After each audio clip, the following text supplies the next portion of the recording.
নমস্কার বন্ধুরা, নমস্কার। কি আমার ভিডিও অত দেখছো না কেন, কি ব্যাপার? তা আজকে আমি এটা উল্কাটা আগের ভিডিওতে শিখিয়েছি বোনাটা। আজকে আমি কীভাবে ঘর মারতে হয় সেটা দেখিয়ে দেবো। তা এক কাটা সোজা এক কাটা উল্টো বানাতে হয় দেখিয়ে দিয়েছি আমি। আজকে শিখিয়ে দেবো কীভাবে ঘর মারতে হয়। ঘর তোলা শিখিয়ে দিয়েছি আগের ভিডিওতে। আগের ভিডিওতে ঘর তুলে কীভাবে বড় ডিপ বানাতে হয় শিখিয়ে দিয়েছি। তারপরে এক কাটা সোজা এক কাটা উল্টো দু লাইন বানিয়েছি, কোথাও চার লাইন বানিয়েছি, মানে চেকটা কীভাবে করতে হয়। তা এটা উল্টো হবে, সোজা কাটায় ঘর মারাটা দেখিয়ে দেবো। উল্টো কাটাটা বুনে নিচ্ছি, তারপরে আসুন ভিডিওতে থাকুন, কীভাবে ঘর মারতে হয় শিখে নিন। আর অবশ্যই লাইক দেন প্লিজ। লাইক না দিলে তো সেলাই শেখাতে আর ইচ্ছাই করছে না। প্লিজ লাইক দেবেন, প্লিজ লাইক দেন। দেখলেই লাইক দেবেন, আমার এই ভিডিওটা দেখলেই লাইক দেবেন প্লিজ, তবে তো আনন্দ লাগে। একটা লাইক দুটো লাইক, এত লাইক কম।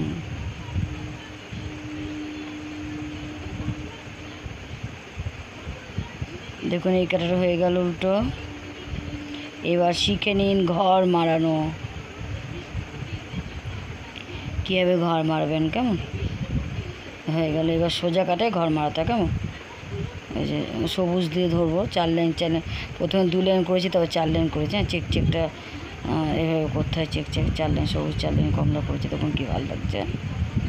এবার দেখুন ঘরটা কীভাবে মারতে হয় রেখে দিচ্ছি।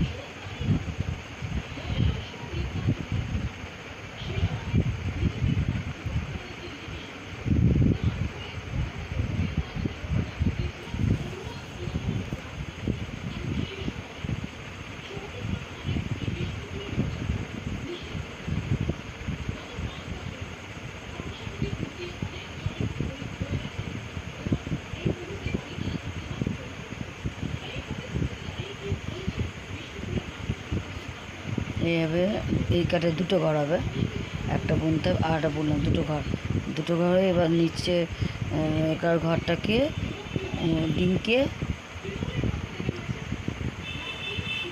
তো আবার দেখুন বুনে নেবো। এই কাঠে দুটো হলো, এবার নিচের ঘরটাকে এটাকে ডিঙ্কে ফেলে দিতে হবে। এটা এমন করে ঘর মারতে হবে। এই বুনে নেবো, এবার নিচের ঘরটাকে ডিঙ্কে ফেলে দিতে হবে। আবার দেখুন এই কাঠে একটা ঘর বুনে নিচ্ছি, নিচের ঘরটাকে ডিঙ্কে ফেলে দেবো।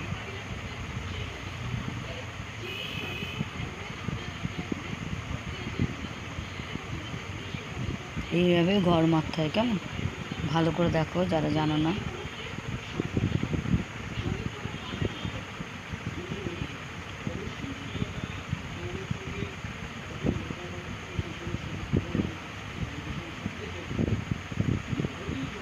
একটা ঘর বুনে নিতে হয়, তারপর নিচে ঘর এই ঘরে এসে এই কাঠে এসে নিচের ঘরটাকে ডিঙ্কে ফেলে দিতে হয়। এইভাবে ঘর মারছে। আবার দেখুন একটা বুনে নিচ্ছি, যে ঘরটা বুনলাম, এবার এই ঘরটাকে ফেলে দেবো, ডিঙ্কে ফেলে দেবো। এমনি করে ঘর মারতে হয়।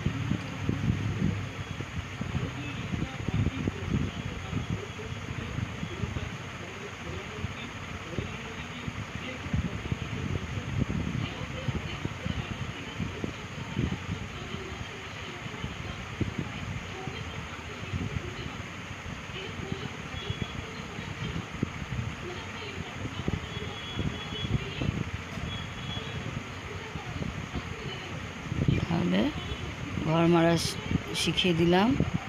আমরা অবশ্যই কমেন্ট বক্সে জানান কেমন ঘর মারা শিখতে পারলেন কি না। কোনো অসুবিধা হলে বলবেন, আমি আবার দেখিয়ে দেবো। কোনো জিনিস শিখতে চাইলে আমাকে অবশ্যই বলুন, আমি দেখিয়ে দেবো।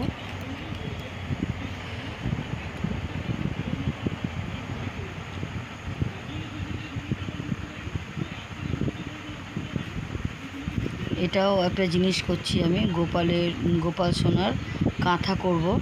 এটা ছোট্ট মধ্যে কোনো জিনিসই, মানে এত ছোটো জিনিসটাও কাজে লাগবে। এটা গোপাল সোনার কাঁথা করব আমি। আমার মন্দিরে গোপাল সোনা আছে, সে গোপাল সোনার এটা কাঁথা করব। আবার শীতকালে মানে পাতাও যাবে, আবার গায়ে নেওয়াও যাবে। শীতকালে গায়ে নেবে, এখন যা সময় না এটাই রেখে এর উপরে গোপাল সোনাকে রাখবো।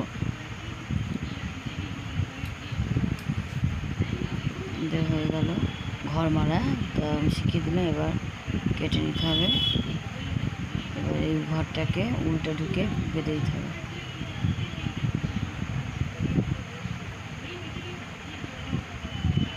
হয়ে গেল।